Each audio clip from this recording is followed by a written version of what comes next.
The question hit me like a slap across the face as I stepped out of the rideshare onto the quiet suburban street. "Why are you getting out of a taxi, sweetie? Where's that beautiful Audi we gave you for your 25th birthday?" My grandmother's voice carried across the manicured lawn of her elegant colonial-style home in Charleston. She stood on the wide veranda, her delicate hands resting on the white railing, pearl earrings catching the afternoon sunlight. The confusion in her eyes was genuine, her silver hair perfectly styled as always, and her expression held that mixture of concern and bewilderment that made my chest tighten. Before I could process what she had just said, before my brain could even begin to make sense of words that seemed to describe a reality I had never experienced, my mother appeared behind her. She emerged from the house like an actress making an entrance, and I saw it immediately. That smile, the one I had learned to decode over 25 years of being her daughter, the smile that meant she had done something she knew was questionable, but had already convinced herself was completely justified and even noble. "Jessica needed it more, Mother," my mom said, her tone light and breezy, as casual as if she were explaining why she had rearranged the living room furniture. She just started that position at the law firm downtown, and with little Emma in daycare across the city, reliable transportation became absolutely essential. "You understand." Everything stopped. The world seemed to pause, the distant sound of a lawnmower cutting out, the breeze holding still, even my heartbeat feeling suspended in that impossible moment. Everything stopped. The world seemed to pause, the distant sound of a lawnmower cutting out, the breeze holding still, even my heartbeat feeling suspended in that impossible moment. I work as the operations coordinator at a thriving art gallery in downtown Charleston, a position I fought for and earned through 2 years of unpaid internships and countless nights of networking events where I smiled until my face hurt. I pay my own rent on a converted warehouse loft, cover all my own expenses, and have built a life that exists entirely independent of the complicated web that has always defined my family. But standing there on my grandmother's pristine driveway, watching her face shift from confusion to something much darker and more dangerous, I understood that no matter how many miles I put between myself and my childhood home, some truths have a way of tracking you down. "What Audi?" I finally managed to say, my voice coming out smaller than I intended. The words floated between us like smoke, visible but intangible. My mother's smile flickered, just for a heartbeat, before she rebuilt it with the skill of someone who had practiced this particular expression for decades. "The one grandmother and grandfather gave you for your birthday, honey. The silver Audi A4. Don't tell me you've already forgotten about it." I had not forgotten. I could not have forgotten something I never knew existed in the first place. My 25th birthday had been 3.5 months ago, a Tuesday that I spent covering for my manager who had the flu, then went home to my loft and video called with 2 friends while we ate takeout sushi. My mother had sent a text at 11 in the morning, short and efficient. "Happy birthday, sweetheart. Love you. Talk soon." No mention of any gift, no mention of any car, no mention of anything beyond those few words that felt more like checking a box than actual connection. "I never received any Audi," I said, my voice growing steadier as the shock began to transform into something else, something that felt like clarity cutting through fog. "Nobody told me anything about a car. Nobody gave me anything." My grandmother's hand moved from the railing to her chest, pressing against the elegant silk blouse she wore, her wedding ring catching the light. She was 74 years old, but in that moment she looked like a woman who could still command a boardroom. Before she retired, she had built a successful interior design firm that wealthy families across 3 states competed to hire. Even now, people in Charleston society still mentioned her name with a particular kind of respect reserved for those who had genuinely earned their reputation. Diane, she said, and that single word, my mother's name spoken in that particular tone, made my mother take an involuntary step backward. You told me Veronica had the car. You told me she was thrilled with it, that she cried happy tears when she saw it. You said she used it to drive to work every single day. You even sent me photographs. My mother's composure was cracking now, small fissures appearing in the facade she had constructed. Well, circumstances evolved, Mother. Things changed. Jessica desperately needed reliable transportation, and Veronica has been managing perfectly fine with public transit and ride shares. She's young and adaptable. Jessica has a toddler to think about, and her husband just got laid off from the construction company. You know how expensive everything has become. I stood frozen on that driveway, the afternoon heat pressing down on me, watching my grandmother's expressions cycle through emotions I had rarely witnessed her display. Confusion melted into comprehension, and comprehension hardened into something that looked frighteningly close to fury. You gave away a vehicle that I purchased with my own money, she said slowly, each word measured and deliberate, like she was explaining something to a child who refused to understand. A vehicle that I had registered and titled in Veronica's name, a vehicle that was meant specifically for her and no one else. But we're family, Mother, my mom said, her voice taking on that particular pleading quality she always used when she wanted something or when she was backed into a corner. Family shares resources. Family helps each other. Veronica has always understood that concept. She's always been the understanding one, the flexible one. Right, Veronica? She turned to look at me then, her eyes silently begging me to play along, to smooth everything over the way I had been doing since I was old enough to speak, to be the good daughter who never complained, who never caused problems, who always sacrificed so that Jessica could have whatever Jessica wanted. But something fundamental had shifted inside me. Standing there on that pristine driveway, wearing the professional clothes I had saved for months to afford, I felt something that had been wound tight for 25 years finally snap. Not break, snap into place, like a puzzle piece finally finding where it belonged. No, I said quietly, but the word carried weight. I don't understand. I have never understood, and I'm exhausted from pretending that any of this makes sense. My grandmother slowly released her grip on the railing and drew herself up to her full height. The look she gave my mother could have frozen water in July. Everyone inside, she said, her voice carrying the authority of someone who had spent decades making decisions that people followed without question. Right now. The interior of my grandmother's house smelled exactly the way it always had, like fresh flowers and lemon polish and the faint trace of the expensive perfume she had worn for 40 years. I had spent so many childhood afternoons here, back before everything got complicated, back when I still believed that families were supposed to distribute love equally among their children. We assembled in the sunroom, that beautiful space with floor-to-ceiling windows overlooking the garden my grandmother had designed herself. The tension was so thick you could have cut it with scissors. My mother positioned herself carefully on the cream-colored love seat, her posture perfect, her hands folded in her lap like she was posing for a portrait. My grandfather, Thomas, appeared from his study, confusion evident on his distinguished face. He was 76, still sharp as ever, still consulting part-time for the architectural firm he had founded decades ago. "What's this about?" he asked, looking between us with growing concern. "Sit down, Thomas," my grandmother said, her tones softer with him, but still edged with steel. "We need to discuss something important as a family." I remained standing near the windows, unable to make myself sit down. My legs felt unsteady, and I had this irrational fear that if I sat, I might not be able to stand back up. The revelation about the Audi was still processing, but it was also unlocking other doors in my memory, doors I had kept firmly closed for years, because looking behind them hurt too much.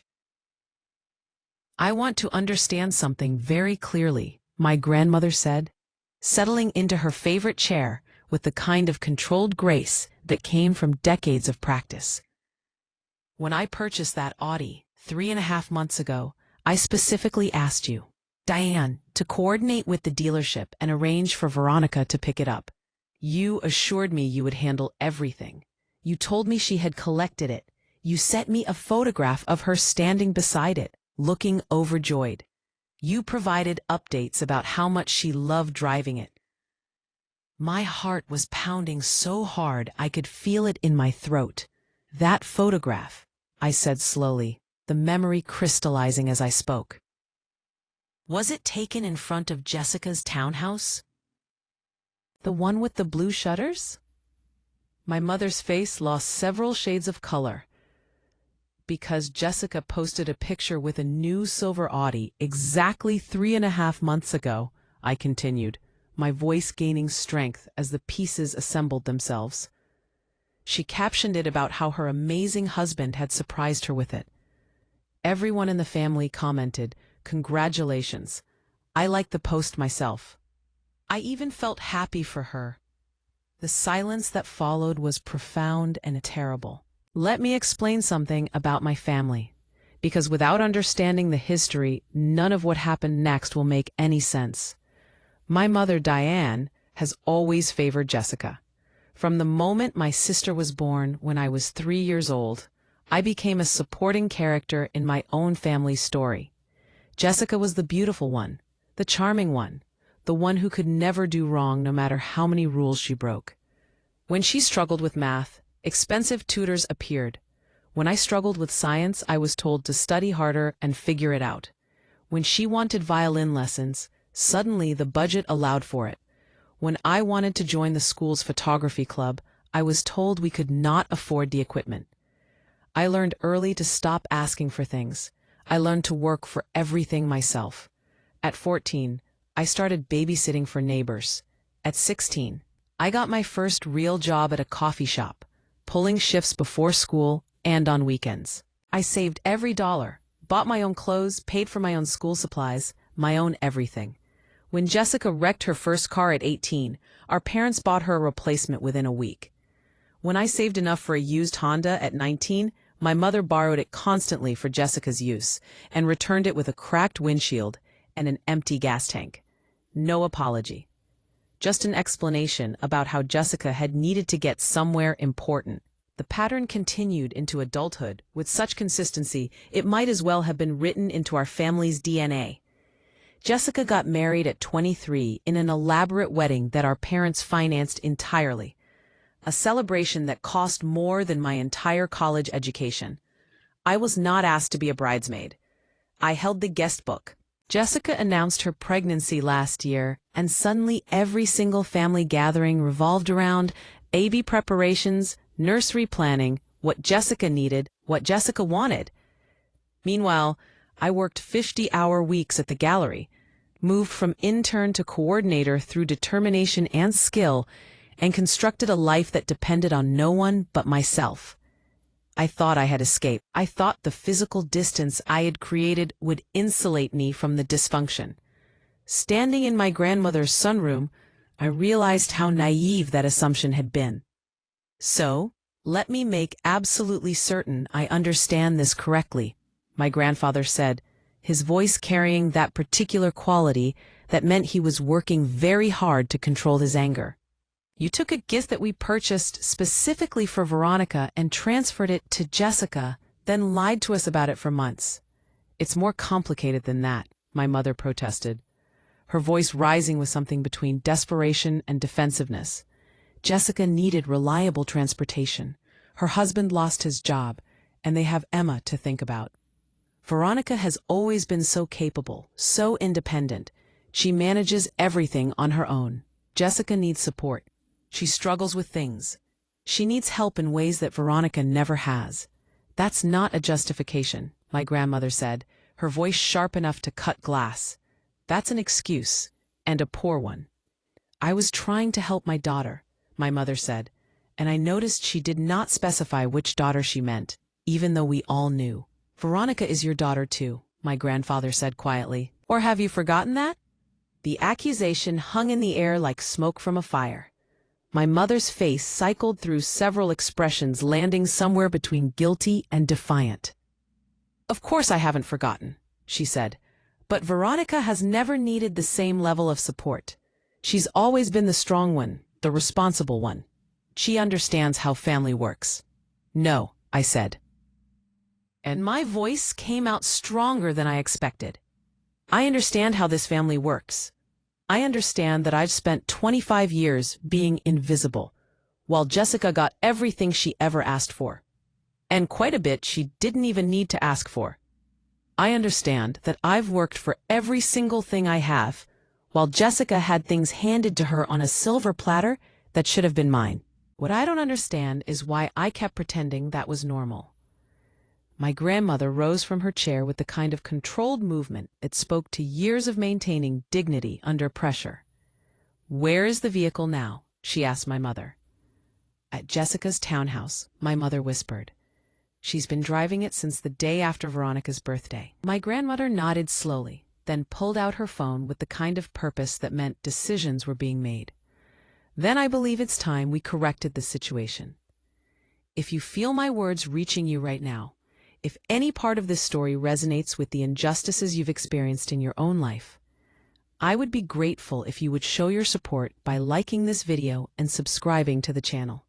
And please, tell me which city you're listening from, because I want to see just how far one woman's voice can travel when she finally decides to speak her truth.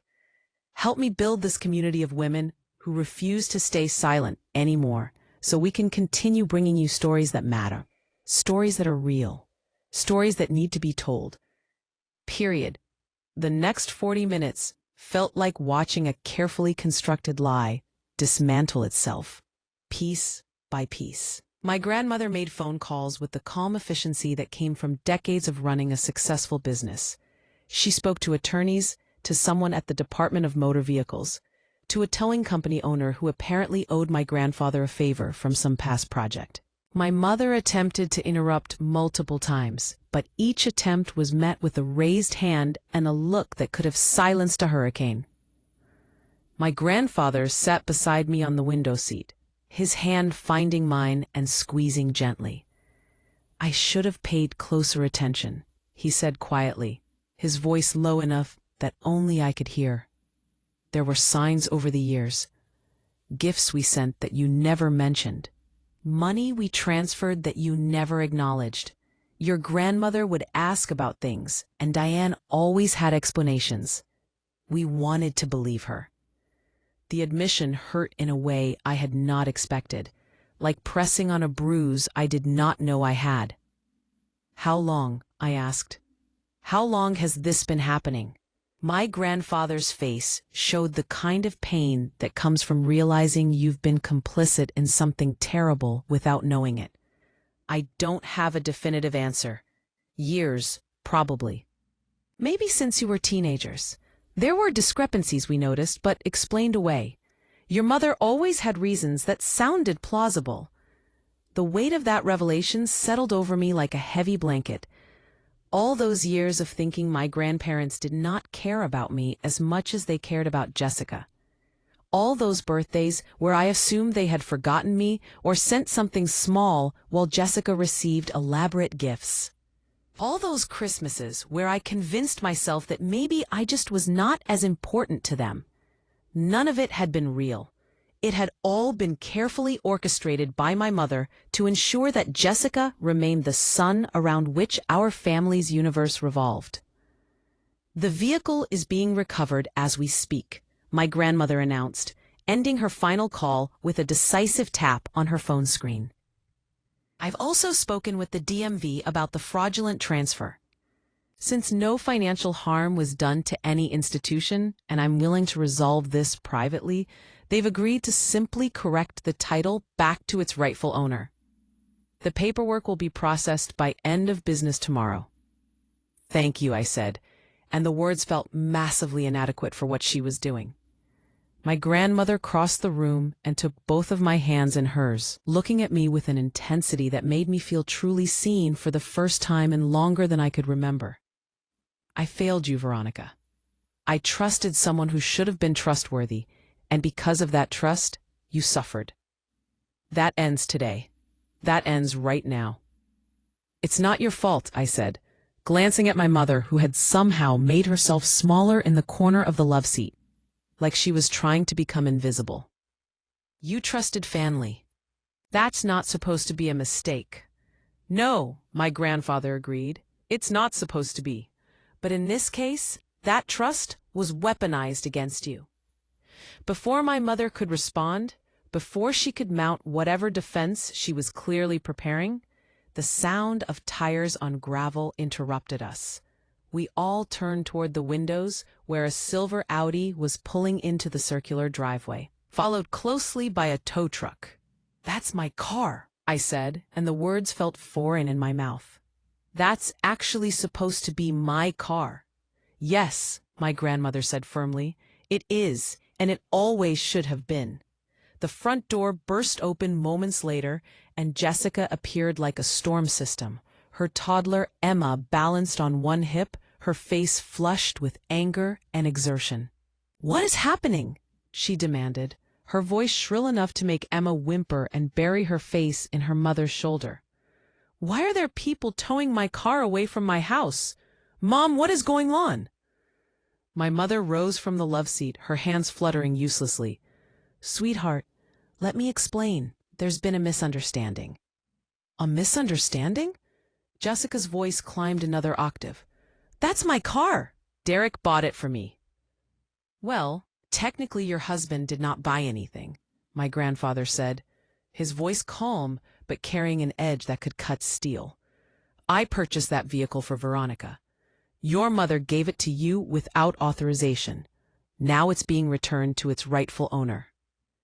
Jessica's eyes found mine, and I saw something I had never quite seen before. Not just anger, but a kind of betrayal, like I had personally wronged her by having something returned that should have been mine in the first place. "You're really going to do this?" she asked me directly. "You're really going to take my car while I'm dealing with a toddler and my husband is unemployed? You're going to leave me stranded?" The manipulation was so practiced, so smooth, that I almost felt myself weakening.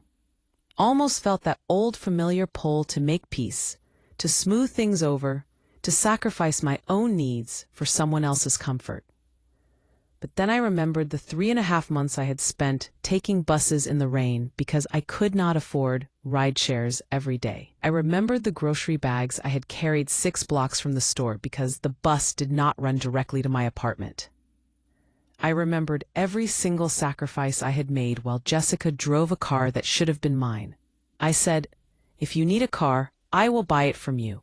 We both know the truth. The people I love always bring me to trial. Maybe you should ask your husband to get a job. Or maybe you should get a job yourself. I've been working since I was 14. You might try it." The room went silent except for Emma's quiet sniffling. Jessica's face went through several shades of red before settling on something close to purple. "How dare you?" she hissed. "I'm your sister, I'm family, and you're going to abandon me when I need you most? I have a child, Veronica. Don't you care about your niece?" "I care about Emma very much," I said calmly. "But caring about my niece doesn't mean I have to let her mother steal from me. It doesn't mean I have to keep being the one who loses so you can keep winning." "Winning?" Jessica laughed, but it sounded hollow. "You think this is about winning? I'm barely surviving. Derek can't find work, we're drowning in bills, and now you want to take away the one thing that makes my life manageable." In her defense, said Jessica, "You've been raised to believe that you're entitled to whatever you want. Consequences be damned. Your mother did that to you, and it's damaged you in ways you don't even recognize yet. But that damage doesn't give you the right to take from your sister." And speaking our mother, her expression desperate. "Mom, fix this. You promised me that car was mine. You said Grandma and Grandpa wanted me to have it. Mom, fix this." "I know, sweetheart," my mother said, her voice breaking. "I thought I was helping. I thought it made sense to give it to you because you needed it more. But it wasn't yours to give," my grandfather said. And that's the problem that keeps getting ignored in this conversation. The car was registered in Veronica's name. You committed fraud to transfer it, Diane. Actual legal fraud. The word hung in the air like an accusation that could not be taken back. My mother's face went pale. I didn't mean to commit fraud, she said weakly. I just told the dealership there had been a mistake, that the name should have been Jessica's. I had her information, so I just filled out the forms. I didn't think it was illegal. Ignorance of the law is not a defense, my grandfather said. You forged documents to transfer property that didn't belong to you. In any other context, that would result in criminal charges. But this is family, my mother repeated, and the word was starting to sound desperate. We don't press charges against family. We work things out. We forgive. Again, forgiveness requires acknowledging wrongdoing, my grandmother said sharply. I haven't heard you actually apologize to Veronica. I've heard excuses and justifications, but no actual accountability. My mother looked at me then, and I saw something shift in her expression. For just a moment, I thought I saw genuine remorse. But then she glanced at Jessica, at her favorite daughter holding her crying grandchild, and whatever remorse had been there hardened back into defensiveness. Then she said, I'm sorry you feel hurt, Veronica, she said, and the phrasing made clear she was not actually apologizing for her actions. But I was doing what I thought was best for the family as a whole.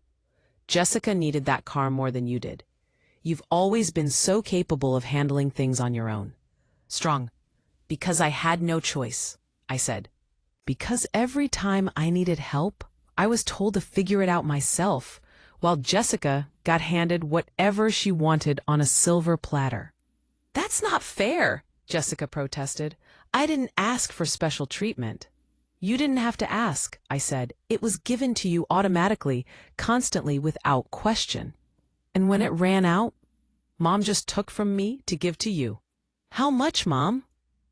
How much over the years have you redirected from me to her? The question seemed to freeze everyone in place. My mother's mouth opened and closed without sound. My grandparents exchanged a long look that spoke volumes without words. We need to discuss this properly, my grandfather said, his voice carrying the weight of decisions being made. Diane, I want a full accounting. Every gift we've sent to Veronica over the years, every monetary contribution, every birthday check, every Christmas present. I want to know what actually reached her and what was redirected elsewhere. That's impossible, my mother said. I don't have records going back that far. Then we'll reconstruct it from our end, my grandmother said, pulling out her phone again. I keep meticulous financial records. Every gift, every transfer, every contribution has been documented. We'll go through it line by line. This is ridiculous, Jessica said, but her voice had lost some of its earlier conviction. You're treating Mom like a criminal over family helping family. Family helping family is fine, I said. Family stealing from one member to benefit another is not helping. That's just theft with a prettier name. The tow truck driver knocked on the door then, clipboard in hand, looking uncomfortable about walking into what was clearly a family crisis. My grandfather handled the paperwork with efficient professionalism, signing documents and handing over payment, while the rest of us stood in frozen tableau. The vehicle is legally back in Veronica's possession, my grandfather announced, handing me a set of keys that felt impossibly heavy in my palm. The title will be corrected by tomorrow. I looked down at those keys, at the small silver Audi emblem on the fob, and felt something break open inside my chest. Not pain exactly, more like the feeling of pressure finally releasing after being contained for too long. Thank you, I said again, knowing the words could never fully express what this meant. Jessica made a sound somewhere between a sob and a scream. This is unbelievable. You're all turning on me and Mom like we're villains, when all we did was try to make practical decisions about family resources. Practical decisions about resources that weren't yours to redistribute, my grandfather said firmly. Jessica, I know you're upset, but you need to understand something crucial. Your mother set you up to fail by giving you things you didn't earn and teaching you that you're entitled to whatever you want, regardless of who it hurts. That's not love. That's enabling. Don't you dare lecture me about parenting, my mother snapped, finding her voice again. I did the best I could with both my daughters. I love them both equally. That is demonstrably false, my grandmother said, her voice colder than I had ever heard it. And we're about to prove it. Thomas, pull up the financial records. What followed was one of the most painful hours of my life. My grandfather, methodical and thorough, pulled up years the financial records on his tablet. Birthday contributions, holiday gifts, graduation money, college fund deposits. Every single transfer my grandparents had made with the intention of supporting both granddaughters equally. And then, one by one, we traced what actually happened to those contributions. The college fund was first. Over the course of 6 years, my grandparents had contributed $18,000 specifically designated for my education. Where is that money now? My grandfather asked. It went toward family expenses, my mother said weakly. Household bills, mortgage payments, things like that. And Jessica's college fund? Silence. Jessica's fund was used for Jessica's college, my mother finally admitted. But Veronica went to community college. It was cheaper. She didn't need as much. I went to community college because I was told that was all we could afford, I said quietly. I worked full-time throughout to cover costs that should have been covered by that fund. The pattern repeated itself across every category: graduation gifts, birthday money, Christmas presents. Each one had a similar story. Money intended for me got absorbed into family expenses or redirected to Jessica, while money intended for Jessica reached Jessica intact. The total, my grandfather said, his voice tight with controlled anger, is approximately $62,000 over the course of Veronica's lifetime. $62,000 in gifts and contributions that never reached their intended recipient. The number hit like a physical blow. $62,000. That was more than I had earned in some entire years of working full-time. I can't pay that back, my mother said, her voice small. I don't have that kind of money. You found money for Jessica's wedding, my grandmother pointed out. You found money for her furniture, her wardrobe, her lifestyle. You found money when it benefited your favorite daughter. So yes, Diane, you will find a way to make this right. Jessica had gone quiet, Emma now sleeping against her shoulder. She looked smaller somehow, less certain. I didn't know, she said finally. I didn't know any of this money was supposed to be Veronica's. Didn't you? I asked. Or did you just not ask questions because you liked the answers Mom was giving you? She did not respond. Which was answer enough. Here's what's going to happen, my grandfather said, his voice carrying the authority of someone used to making decisions that people followed. The car situation is resolved. The title will be corrected, and Veronica has her vehicle. But the financial situation requires a different approach. He looked at my mother with an expression I had never seen him direct at his own daughter before. Disappointment so profound, it seemed to age him before my eyes. You will set up a payment plan to repay Veronica what you stole from her over the years. I don't care how long it takes. You'll make monthly payments until the debt is cleared. I can't afford that, my mother protested. We're living paycheck to paycheck as it is. Then you'll need to make different choices, my grandmother said coldly. Cut back on the constant financial support you provide Jessica. Get a job yourself if you need to. Figure it out, Diane. Veronica had to figure things out her entire life without any help from you. Now it's your turn. This will destroy our family, my mother said, tears streaming down her face. Is that what you want? To tear us all apart? You destroyed this family, I said, and the words came out calm and clear. You destroyed it years ago when you decided one daughter was worth more than the other. We're just finally acknowledging what's been true all along. The silence that followed felt heavy with the weight of too many unspoken truths finally being dragged into the light. The days following that confrontation felt like living in a strange alternate reality, where the rules I had always known had been completely rewritten. For the first time in my life, I had something that was truly, legally, indisputably mine. The Audi sat in my apartment building's parking garage, and every morning when I saw it there, gleaming silver under the fluorescent lights, I felt a mixture of emotions I could not quite untangle. Relief, vindication, and underneath it all, a deep sadness for the family that had never actually existed the way I had wanted it to. My phone became a battlefield. Jessica sent messages that swung wildly between tearful apologies and vicious attacks. One minute she was sorry for everything. The next she was calling me selfish and cruel for leaving her without transportation when she had a toddler to care for. My mother called repeatedly, each conversation following the same exhausting pattern. She would start with attempts at reconciliation, then shift to justifications, then finally land on guilt trips about how I was tearing the family apart. I responded to none of them, not out of spite, but out of self-preservation. Every conversation felt like being pulled back into quicksand, and I had finally found solid ground. I was not ready to risk losing it. My father reached out on the 6th day. His name appearing on my phone screen sent a jolt of surprise through me. He had been conspicuously absent from the confrontation at my grandparents' house, and I had assumed he would remain on the sidelines as he always had. "Veronica," he said when I answered, his voice carrying that familiar tone of weary resignation I had heard my entire life. "Your mother is beside herself. She hasn't been sleeping. This whole situation with the car and the money, it's eating her alive."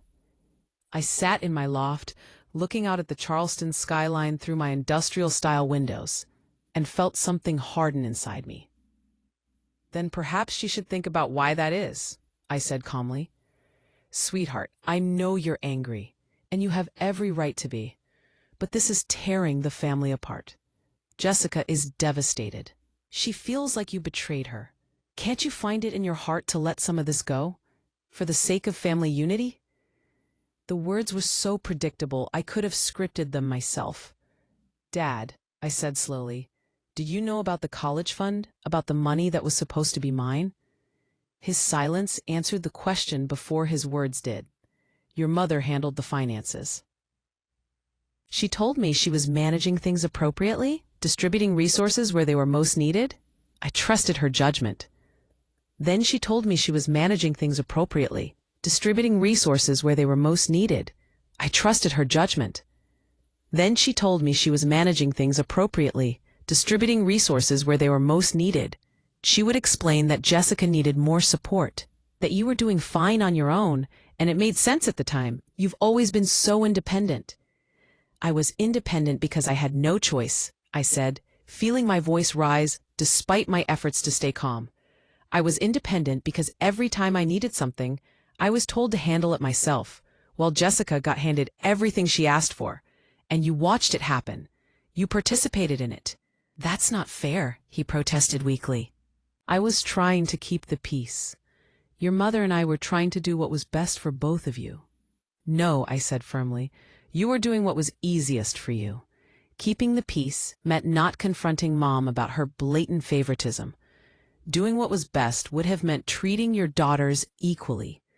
The silence on the other end of the line stretched so long I thought he might have hung up. When he finally spoke, his voice was small. "What do you want from me, Veronica?"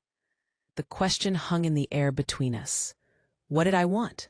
An apology? An acknowledgement of the years of neglect and inequity? A relationship that looked nothing like what we had always had? "I want you to stop asking me to sacrifice myself for everyone else's comfort," I said finally. "I want you to acknowledge that what happened was wrong. And I want you to support me for once, instead of always supporting the person who hurt me.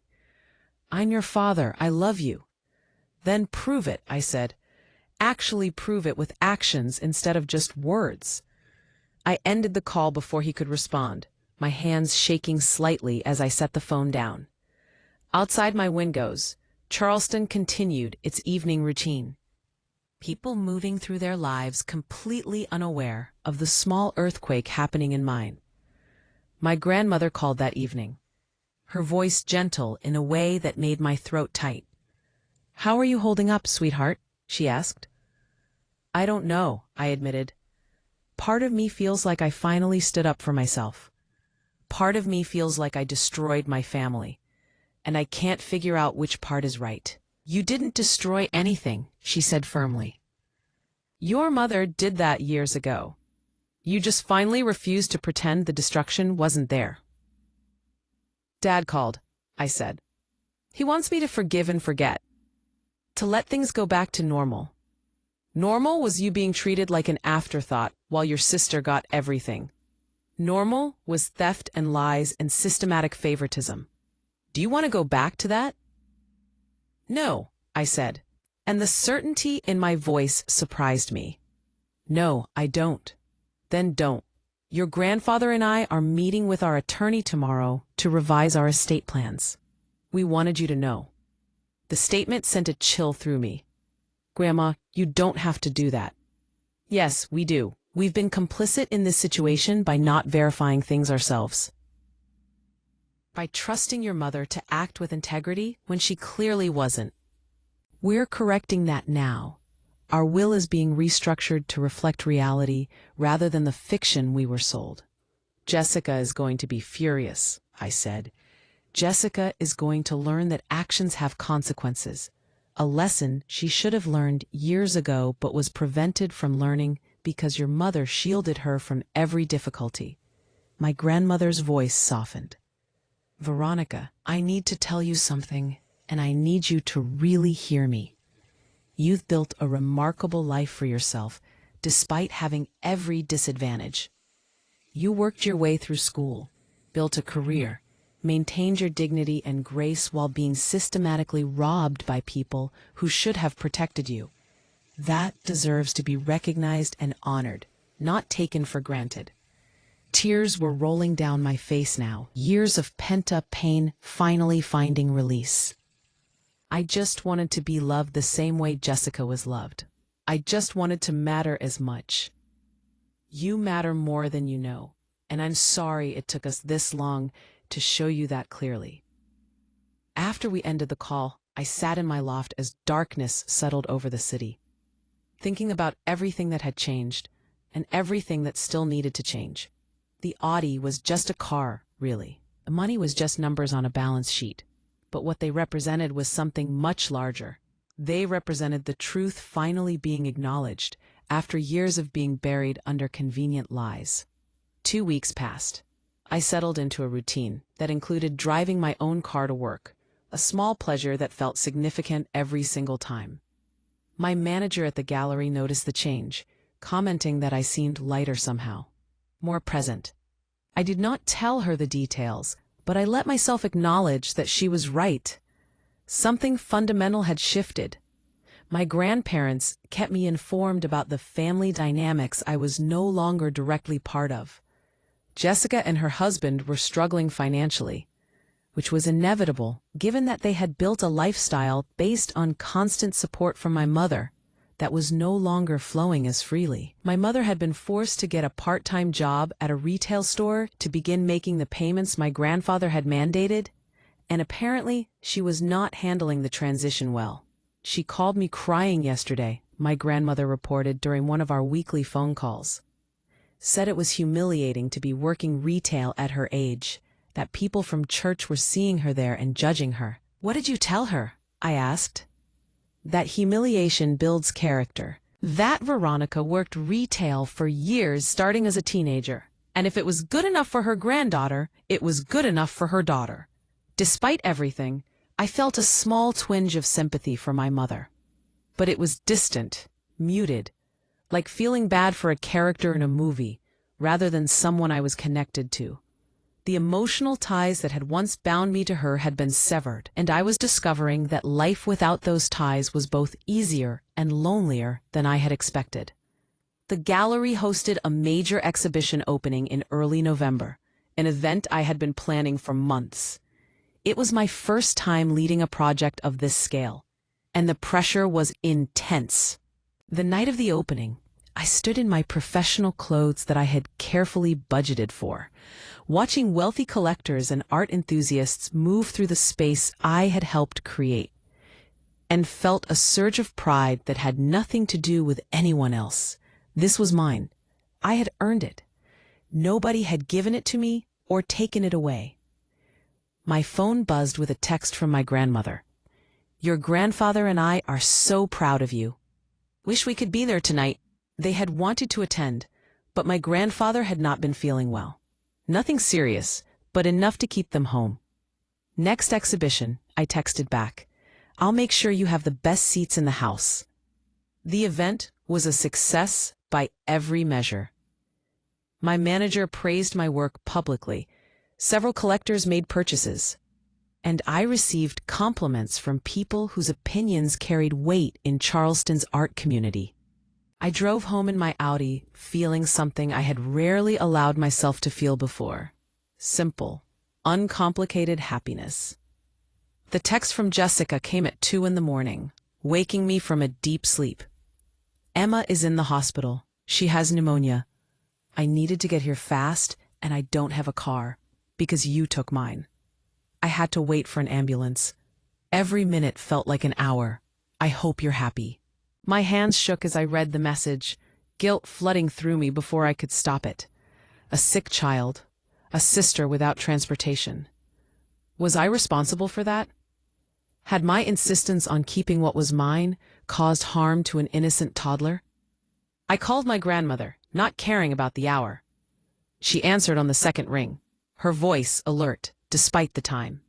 "What's wrong?" I read her Jessica's message, my voice breaking. What if she's right? What if Emma was hurt because I took the car back? "Stop," my grandmother said firmly. "Stop right now. Emma has pneumonia. That's not caused by lack of transportation. And Jessica has always had other options. Derek has a car. She has friends. Her mother-in-law lives 10 minutes away. This message is manipulation, Veronica. She's using her daughter's illness to make you feel guilty for taking back what was yours. _. But what if? No what ifs. You are not responsible for Jessica's choices, or her lack of planning, or her determination to make you the victim. Emma is sick, and that's terrible, and I'm sure she's getting excellent care. But that has nothing to do with you standing up for yourself. _. I wanted to believe her. I tried to believe her. But the guilt sat heavy in my chest anyway, a familiar weight I had carried for so many years that I almost felt naked without it. The next morning, I drove to the hospital. Not because I thought I was wrong, but because Emma was my niece, and regardless of everything else, she did not deserve to suffer. I found Jessica in the pediatric ward, looking exhausted and scared in a way that made her seem younger than her 22 years. "Veronica," she said when she saw me, surprise evident in her voice. "I didn't think you'd come." "How is she?" I asked, looking through the window at Emma sleeping in her hospital bed, oxygen tubes in her tiny nose. "Stable. They say she'll be okay. A few days of IV antibiotics and monitoring." Jessica's voice cracked. I was so scared. She couldn't breathe properly, and I didn't know what to do. "You did exactly what you should have done," I said. "You got her help."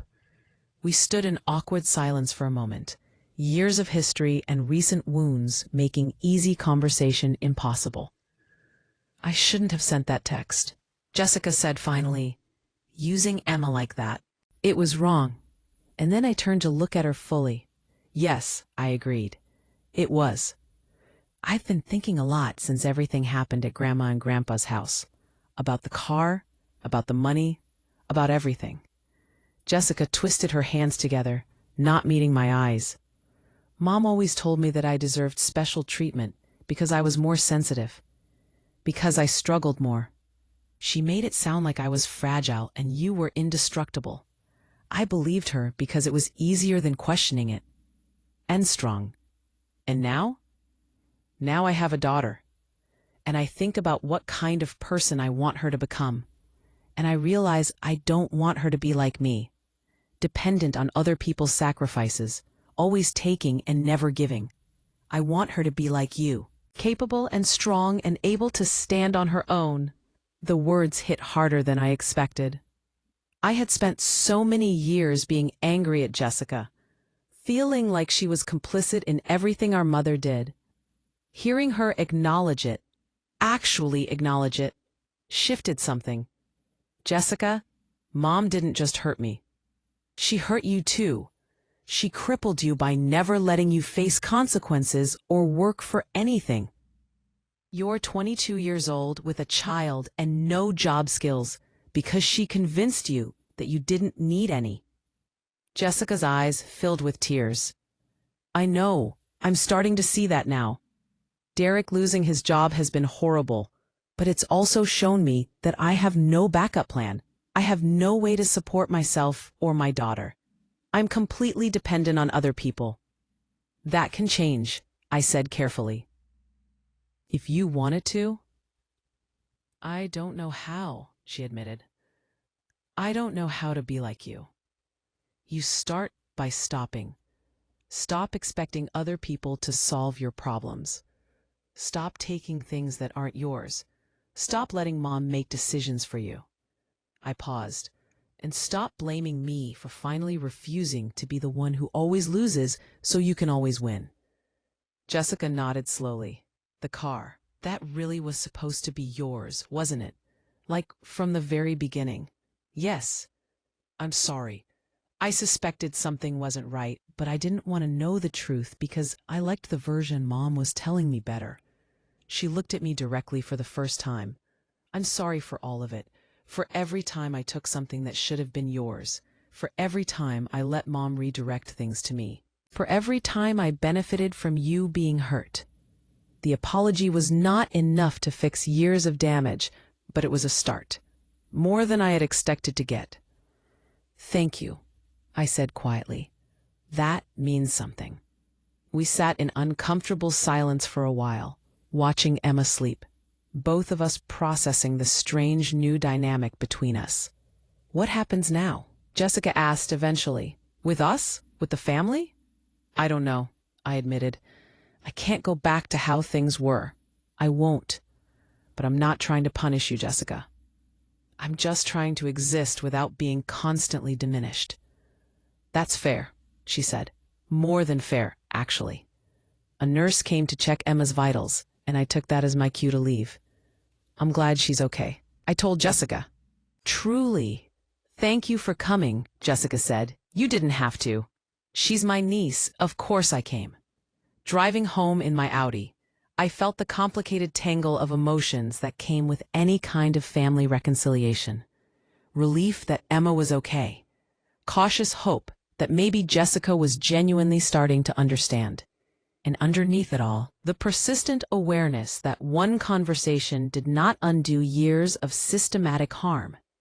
If you're finding strength in this story, if you're recognizing pieces of your own journey in mine, I need to ask for your support. Please like this video and subscribe to the channel. And tell me where you're listening from, what city, what part of the world, because I want to map how far a woman's voice can reach when she refuses to be silenced anymore. Help me build this space where we can share stories that matter, where we can speak truths that need to be heard, where we can support each other in choosing ourselves without apology. My grandmother called the next day with news that shifted everything again. "Your grandfather and I have completed the revisions to our estate plans. We wanted you to understand what we've done and why." "Okay," I said, settling into my couch with a cup of coffee, bracing myself for whatever was coming. "The previous version of our will split everything equally between your mother and her brother, your Uncle Richard. We assumed your mother would then distribute appropriately to you and Jessica. Given recent revelations, we no longer trust that assumption. Grandma, you don't have to explain your decisions to me." "Yes, I do. Because this directly affects you." She took a breath. "We've restructured everything. Your mother's inheritance has been reduced by the amount she stole from you over the years, approximately $62,000. That amount, plus an additional portion to reflect the interest and opportunity cost of that theft, will go directly to you. I felt my throat tighten. That's incredibly generous. It's not generous. It's corrective. But there's more. My grandmother's voice softened. Your grandfather and I have also established an educational trust for you. If you want to pursue a bachelor's degree, a master's degree, professional certifications, whatever will advance your career, the funds are there. No restrictions, no conditions, just support. Tears were streaming down my face now. Why? Why are you doing this? Because you've proven yourself in ways that deserve recognition. Because you've built something remarkable despite every disadvantage.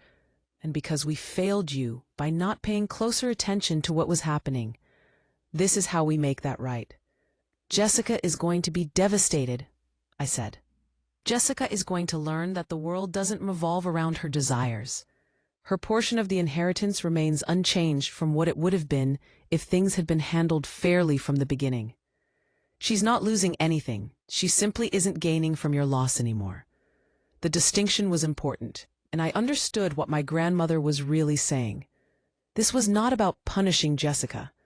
This was about finally treating me like I had equal value. Thank you, I said, my voice breaking. Thank you for seeing me. We've always seen you, sweetheart. We just didn't realize how much was being hidden from our view. The news of the estate plan changes detonated through my family like a bomb. My mother called screaming, accusing my grandparents of being manipulated by me, of being turned against their own daughter. She threatened to contest the will, to sue, to do whatever it took to restore what she saw as the proper order. My grandfather's response, relayed to me by my grandmother, was simple and devastating. Contest it if you wish. Every piece of evidence of your theft will become public record. Every lie you told will be documented in legal filings. Every cent you stole will be itemized for the court. Is that really the legacy you want? My mother did not follow through on her threats. Jessica's response was different and more complicated. She called me, her voice small. Mom told me about the will changes. She's furious. I imagine she is. I don't blame Grandma and Grandpa, Jessica said quietly. I mean, I'm sad about it. I was counting on that money to help with Emma's future, but I understand why they did it. You were robbed, Veronica, for years. It makes sense that they'd want to make it right. The maturity in her voice surprised me. You're taking this better than I expected. I'm trying to grow up, she said. It's harder than I thought it would be. But Derek and I are both looking for work now. Actual work. I applied for a position at a daycare. It doesn't pay much, but Emma could come with me, and it's a start. That's good, Jessica. Really good. I wanted to ask you something, she said hesitantly. When Emma is older, when she's old enough to understand, would you talk to her about working hard and being independent? I want her to have you as an example. The request caught me completely off guard. You want me to be part of her life? I want you to be part of our lives, if you're willing. I know I have no right to ask after everything, but I want to try to have an actual relationship with you. Not one based on you sacrificing for me, but one based on mutual respect. That would require you to actually change, I said carefully. Not just say you're changing, but actually doing it consistently over time. And there. I know you've probably never had to be that way before, and I want you to know that. I'm willing to talk. Yes, I know. Thank you, Jessica. Repeat that again. I know. I know. And I'm gonna try. I can't promise I'll be perfect at it, but I want to try. We talked for another 30 minutes, establishing tentative boundaries and expectations. It was awkward and uncertain, but it was also real in a way our relationship had never been before. When we ended the call, I felt cautiously hopeful for the first time about the possibility of having a sister rather than just a sibling who took from me. Chris, the weeks turned into months. I enrolled in an online bachelor's degree program using the educational trust my grandparents had established. Studying hospitality and business management while working full-time at the gallery was challenging, but it was a challenge I had chosen, not one imposed on me by circumstance. My grades were excellent, and for the first time in my educational life, I was learning without the constant stress of figuring out how to pay for it. Work continued to go well. My manager promoted me to assistant curator, a role that came with significantly more responsibility and better pay. I was building something real, something that belonged entirely to me, something that nobody could take away. My relationship with my grandparents deepened in ways I had never experienced before. We had dinner together weekly, sometimes at their house, sometimes at restaurants around Charleston. They asked about my classes, my work, my life with genuine interest. They shared stories about their own careers, their struggles, their victories. I was finally getting to know them as people rather than as distant figures filtered through my mother's interpretations. My mother and I maintained a strained, distant relationship. She made the monthly payments my grandfather had mandated, each check arriving with mechanical regularity but no personal note. We spoke occasionally, brief and awkward conversations that dealt with surface-level topics and avoided anything substantive. She never fully apologized, never fully acknowledged the scope of what she had done, but she also stopped asking me to pretend it had not happened. Jessica made genuine efforts to change. She got the job at the daycare and worked there consistently. She and Derek both contributed to their household income. They moved from his mother's house into a small apartment they could afford on their own. It was not easy for her, and there were setbacks, but she kept trying. We built a tentative relationship, meeting for coffee every few weeks, slowly learning how to be sisters without the toxic dynamic that had defined us before. My father remained largely absent, caught between conflicting loyalties and seemingly incapable of taking a clear stance. I accepted his limitations and stopped expecting more from him than he was capable of giving. Spring arrived in Charleston with the gentle warmth and blooming azaleas that made the city feel like a painting. I was finishing my second semester of my bachelor's program with straight A's. The gallery was planning another major exhibition, and I was leading the project. My life felt full in ways it never had before, rich with possibilities that were actually mine to pursue. My grandmother called on a Thursday evening in late April. "Your grandfather and I have a proposition for you," she said. "We've been discussing it for weeks, and we wanted to present it properly." "I'm intrigued," I said, settling into my favorite chair by the window. "You know that your grandfather had a very successful architectural firm before he retired. What you might not know is that he maintained ownership of the building where the firm was located. It's a beautiful historic property downtown." "I remember visiting when I was little," I said. "The one with the brick facade and the tall windows?" "That's the one. The current tenant's lease is ending in 3 months, and rather than renewing, we're considering converting it to a different use." She paused. "We want to turn it into an art gallery, and we want you to run it." I nearly dropped my phone. "What?" "You've proven yourself at your current gallery. You have vision, talent, and work ethic. Your grandfather and I want to invest in your future. Not just with education, but with opportunity. We'll handle the conversion costs and the first year's operating expenses. You'd have full creative control, with our support but not our interference." "That's too much," I said, my mind reeling. "That's an enormous investment." "It's an investment we want to make. You've built something remarkable from nothing, Veronica. Imagine what you could do with actual resources behind you." I was crying again, overwhelmed by the magnitude of what they were offering. Not just financial support, but belief, trust, the kind of backing that Jessica had received her entire life, now finally extended to me, but earned rather than simply given. I don't know what to say. Say yes. Say you'll let us support your dreams the way we should have been supporting them all along. Yes, I whispered. Yes. Absolutely yes. The next 3 months were a whirlwind of planning and preparation. I gave notice at my current gallery, and my manager, while sad to lose me, was genuinely excited about my opportunity. We remained on good terms, and she even offered to help with connections in Charleston's art community. The building renovation was extensive but thoughtful, preserving the historic character while creating a modern, functional gallery space. I was involved in every decision, every choice about lighting and layout and flow. My grandparents were true to their word about non-interference. They provided resources and support, but trusted my vision. It was an entirely new experience for me. Having family who backed my decisions without trying to control them. Jessica came to see the space during the renovation, Emma toddling around the construction area with wide-eyed wonder. "This is incredible, Veronica," she said, genuine admiration in her voice. "You're building something amazing."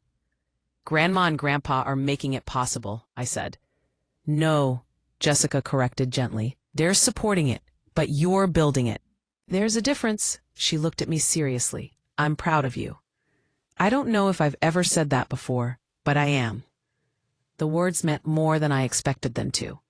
We were still building our relationship, still learning how to be sisters without the toxicity that had poisoned us before. But moments like this gave me hope that something real and healthy could eventually grow. My mother came to see the gallery space once, during the final week of renovation. She stood in the main exhibition room, looking around at the soaring ceilings and carefully planned lighting, and I saw something complicated cross her face. Pride, maybe, mixed with regret, and something that might have been jealousy. "It's beautiful," she said finally. "Thank you. Your grandparents are investing a lot in this." "They are," I agreed, not rising to the bait I could hear beneath her words. "I hope you're grateful." "I am, every single day." We stood in awkward silence, years of damage making easy conversation impossible. "I did love you, you know," she said suddenly. "I do love you. I didn't know how to show it in ways you needed. I saw you as so strong, so capable. It was easier to focus on Jessica because she needed me more." "I needed you too," I said quietly. "I just learned not to ask because asking never got me anywhere." "I know. I see that now." She looked at me, really looked at me, for perhaps the first time in years. "I don't expect you to forgive me. I don't even know if I deserve forgiveness. But I want you to know that I see what I did wrong. I see how I hurt you. And I'm sorry." It was not a perfect apology. It did not undo the years of pain, but it was more than I had gotten before. And I decided to accept it for what it was. "Thank you," I said. "That means something." She left shortly after, and I stood alone in my gallery, my space, my future, and felt something settle into place. Not closure exactly, more like acceptance. My mother had hurt me badly and consistently for most of my life. I could acknowledge that truth and also acknowledge that she was limited in ways that were not entirely her fault. I could hold both truths simultaneously without requiring perfect resolution. The gallery opening was set for late July, a carefully planned event that I had spent months coordinating. I curated the inaugural exhibition myself, featuring emerging artists from the Southeast whose work deserved attention. The marketing was sophisticated, the guest list carefully considered, every detail reflecting the vision I had worked so hard to bring to life. The night of the opening, I stood in my gallery wearing a dress I had bought without worrying about the cost, looking at the space filled with people who had come to see something I had created. My grandparents were there, beaming with pride. Jessica was there with Derek and Emma, supporting me in ways she had never done before. My manager from my previous gallery came, along with several artists and collectors I had developed relationships with over the years. My mother came too, staying quietly in the background, but present. My father was beside her, looking uncomfortable but trying. It was not the family I had wished for as a child, but it was the family I had, complicated and imperfect, and slowly healing. The evening was a success by every measure. Several pieces sold. I made connections with collectors and artists who would shape the gallery's future. Local press covered the event with genuine interest. And at the end of the night, when everyone had left and I stood alone in the quiet gallery, I allowed myself to feel something I had rarely let myself feel before. Pure, uncomplicated pride in what I had accomplished. My phone buzzed with a text from my grandmother. "You were magnificent tonight. Your grandfather and I are so proud of the woman you've become.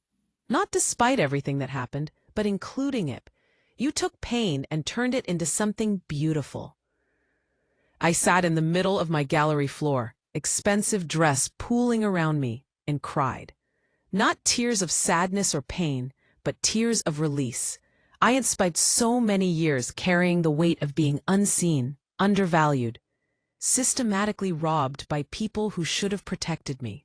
That weight had shaped me, but it did not define me anymore. The months that followed the gallery opening were demanding but rewarding. I curated 4 more exhibitions by the end of the year, each one building on the last, establishing the gallery as a serious player in Charleston's art scene. I completed my bachelor's degree with honors, proving to myself that academic success was possible when I had actual support. I continued to build my relationship with my grandparents, deepening bonds that had been stunted for so long by my mother's interference. Jessica and I found a rhythm that worked for us. We were not best friends, probably would never be, but we were sisters in a real way we had never managed before. She continued working at the daycare and started taking online classes herself, pursuing a degree in early childhood education. She was building a life on her own terms rather than on the foundation of other people's sacrifices, and I respected the effort that took. My mother and I maintained our cautious distance. She continued making the monthly payments without fail, and slowly, painfully, began to understand the scope of damage she had caused. She attended therapy, my grandmother informed me, actually working on the patterns that had driven her favoritism. I did not know if she would ever fully change, but I appreciated the effort. December arrived with unseasonably warm weather and holiday decorations appearing throughout the city. My grandparents invited me to Christmas dinner, just the 3 of us, a quiet celebration that felt intimate and genuine. We exchanged modest gifts and shared a meal that my grandmother had prepared, and for the first time in my life, I experienced a holiday that felt peaceful, rather than fraught with tension and unspoken resentments. "I have something I want to give you," my grandfather said after dinner, pulling out an envelope. "This isn't your Christmas present. This is something different." Inside the envelope was a deed. My name was on it, legal and official, transferring ownership of the gallery building to me outright. "I don't understand," I said, my voice shaking. "The gallery was supposed to be yours. I was just managing it."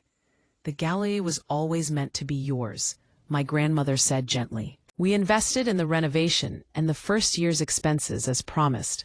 But the building itself, that's your inheritance. We're giving it to you now rather than making you wait." "Why?" "Because you've proven that you'll use it wisely. Because you've shown us who you are when given actual support. And because we want to see you succeed while we're still here to enjoy it." My grandfather smiled. "Also, this protects it from any potential estate disputes. It's yours, legally and completely. No one can ever take it from you." I held that deed in my hands, understanding the magnitude of what they had done. Not just giving me a building, but ensuring that the life I had built could never be stolen the way so much else had been stolen over the years. "Thank you," I said, the words feeling insufficient, but being all I had. "Thank you for believing in me. Thank you for seeing me. Thank you for everything." We spent the rest of the evening talking about plans for the gallery's future, about exhibitions I wanted to curate, about the possibility of expanding into art education programs. It was the kind of conversation I had never had with family before. one rooted in support and genuine interest, rather than obligation or guilt. Driving home that night in my Audi, the car that had catalyzed everything, I thought about the strange journey that had brought me here.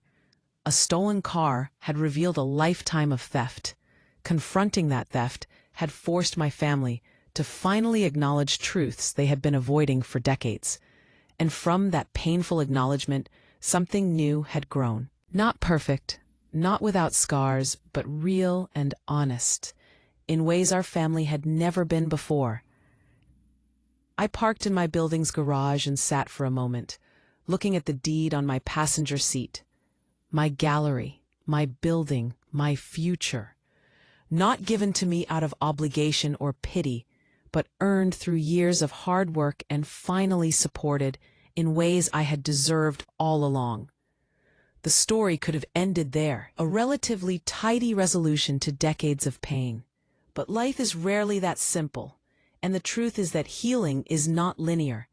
It comes in waves, advances and retreats, good days and difficult ones. Before I share what comes next, I need to ask you something. If this story is resonating with you, if you're seeing your own struggles reflected in mine, if you're finding courage to stand up for yourself in ways you haven't before, I need your support. Please like this video. Please subscribe to the channel. And please tell me where you are. What city, what country, what corner of this world are you listening from? Because I want to know how far a woman's voice can travel when she finally stops apologizing for taking up space. Help me build this community where we can share our truths without shame, where we can support each other in choosing ourselves, where we can prove that speaking up is not selfish, it is survival. The new year brought changes I had not anticipated. In February, my mother's retail job ended when the store closed. She was 61 years old, struggling to find new employment, and for the first time in her life, facing real financial consequences without the buffer of my grandparents' unlimited support. She called me on a Tuesday afternoon, her voice small. "I need to ask you something, and I understand if you say no." "What is it?" "I'm behind on some bills. The job market for someone my age is brutal, and the payments I'm making to you every month are stretching me too thin. I was wondering if you'd consider reducing them, just temporarily, until I can get back on my feet." Every instinct I had, developed over years of being the one who sacrificed, wanted to say yes immediately. To smooth over her difficulty, to make things easier, to prioritize her comfort over my own needs. But I forced myself to pause, to think, to consider what was fair, rather than what was easy. "Mom," I said carefully, "you're asking me to reduce payments on money you stole from me over decades. Money that should have been mine from the beginning. Do you understand why that's a difficult request?" I know it's unfair, but I'm struggling, Veronica, really struggling. And I've been trying to make things right. I've been paying consistently for over a year. You have, I acknowledged, and I recognize that effort, but the struggle you're experiencing now is what I experienced for years. Working multiple jobs, unable to afford things I needed, constantly stressed about money while you gave everything to Jessica without question. The silence on her end was long and painful. "I can't reduce the payments," I said finally, "not because I want you to suffer, but because it would send the message that my needs are still less important than yours, that it's acceptable to rob me as long as you're struggling." That's not what I'm saying. Maybe not intentionally, but that's the effect. You need money, so once again I should be the one who goes without. That pattern has to end, Mom, for both of us. She started crying, soft, desperate sounds that made my heart ache despite everything. "I don't know how I'm going to manage." "You'll figure it out, the same way I figured it out for 25 years without help from you. Get a different job, reduce your expenses. Stop supporting Jessica financially. If you're still doing that, make different choices." "You've become so hard," she said, and I heard the accusation beneath the observation. "No," I corrected. I've become boundaried.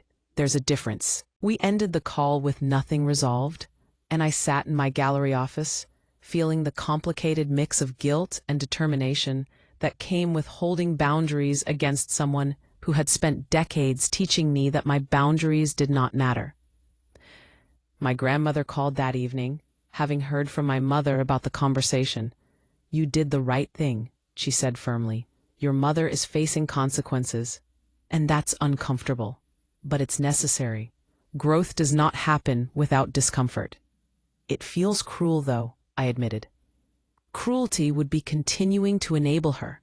What you're doing is holding her accountable. She'll survive this, Veronica. She's more capable than she's allowed herself to be for a very long time." My grandmother was right. My mother did survive. She found another job, this one at a bank, as a teller. And while it was not glamorous, it was steady. She adjusted her lifestyle, downsizing to a smaller apartment, cutting expenses she had considered necessities, and slowly, with great difficulty, she continued making the monthly payments. The experience changed something between us. Not fixed it, but shifted it into something more honest.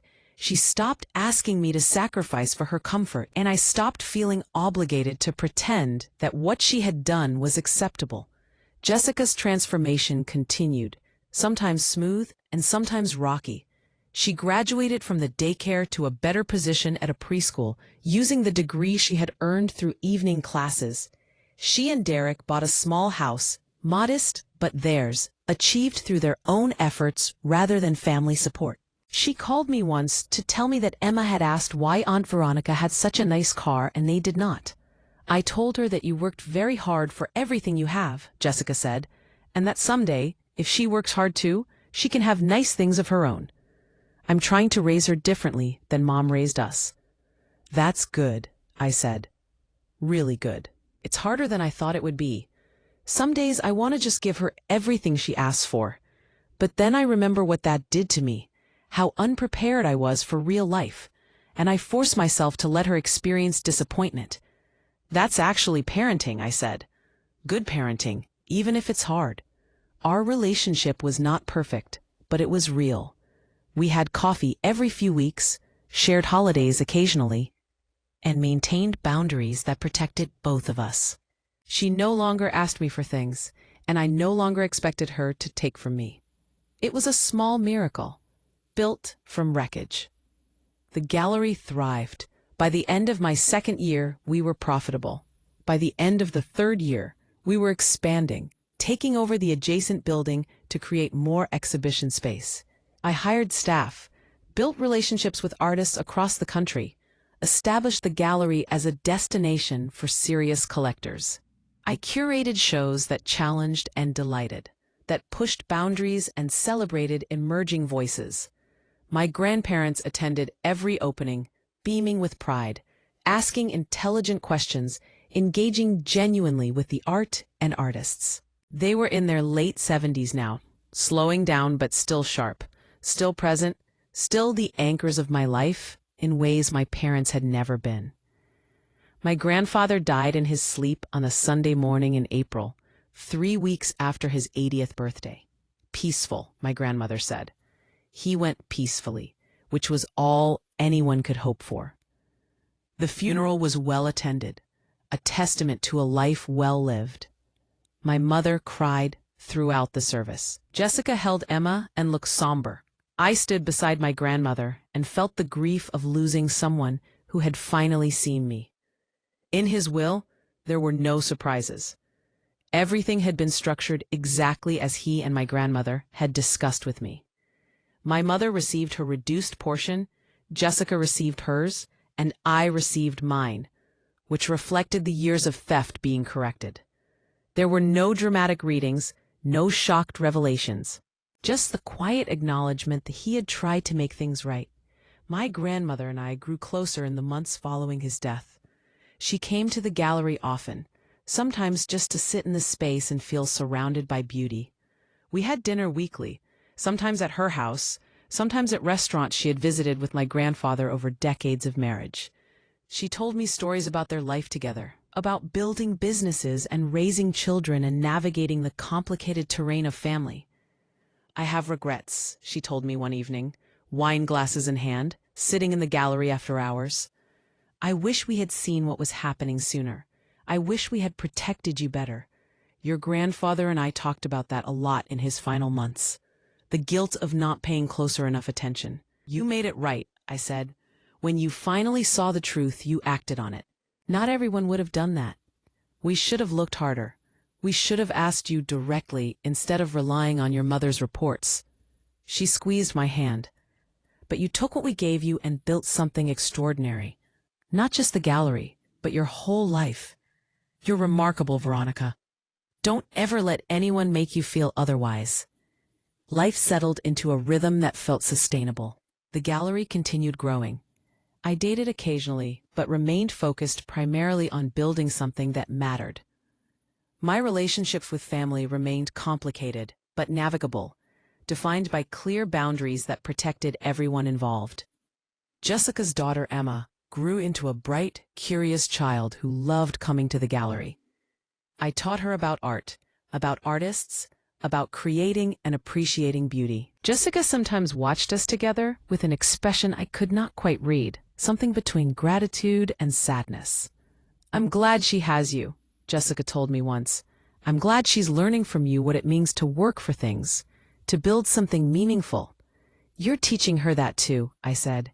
You're showing her every day what it looks like to change, to grow, to become better than the person you started as. My mother and I never became close, but we achieved something like mutual respect. She acknowledged what she had done, not just once, but repeatedly, making it clear she understood the scope of damage she had caused. She maintained her payments with stubborn consistency, each check a small acknowledgement of debt owed, and she stopped asking me to pretend that our family had ever been normal or healthy. Years passed. The gallery celebrated its 5th anniversary, then its 7th, then its 10th.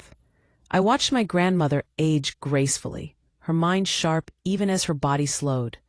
I watched Jessica become the parent she had wanted to be, raising Emma with the boundaries she had never experienced herself.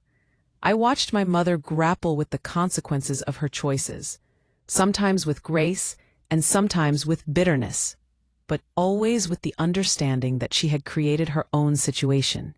And I built a life that was entirely, completely mine, not defined by what had been taken from me, but by what I had created despite those losses.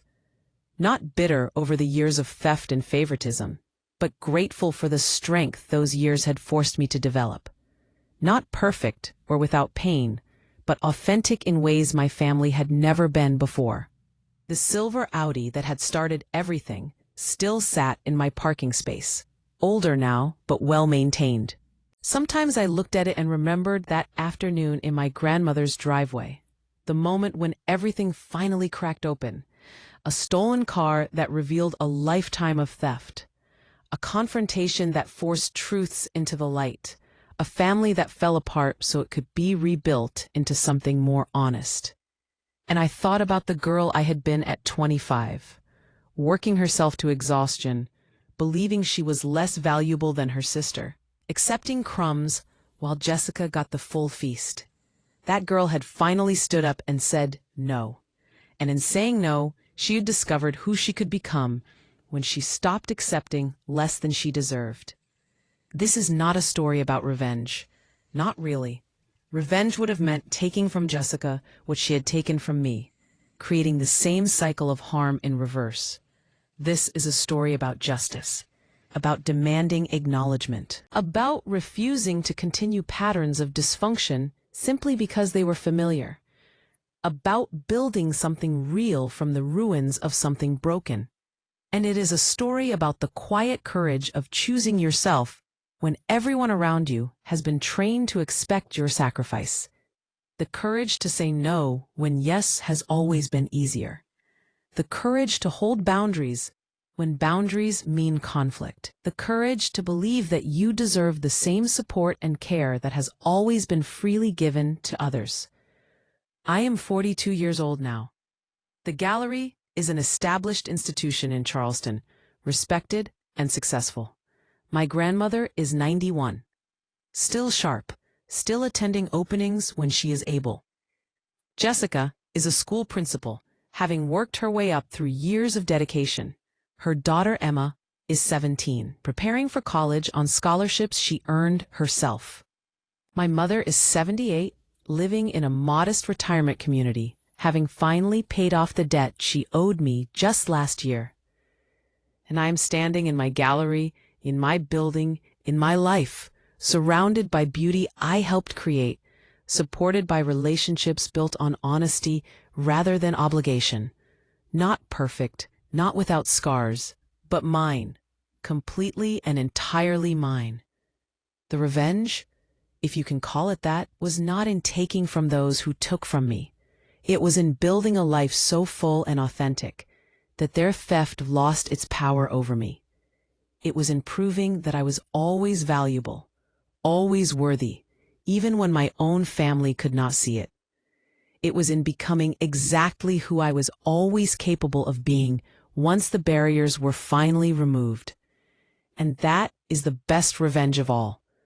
Not hurting those who hurt you, but flourishing so completely that their attempt to diminish you becomes irrelevant. Not becoming bitter about what was stolen, but becoming grateful for the strength that theft forced you to develop. Not seeking their acknowledgement, but creating a life so meaningful that their validation becomes unnecessary. This is my story, a story of systematic theft and ultimate justice, of family dysfunction and hard-won healing, of a woman who refused to keep sacrificing herself for everyone else's comfort, and of the beautiful, complicated, authentic life that became possible when she finally chose herself. If you have made it this far, thank you for listening. Thank you for witnessing. And if you see yourself in any part of this story, know that you are not alone. Know that choosing yourself is not selfish. Know that demanding fair treatment is not cruel. And know that it is never too late to stop accepting less than you deserve. Stand up. Speak your truth. Build your life. And refuse to apologize for taking up the space you were always entitled to occupy.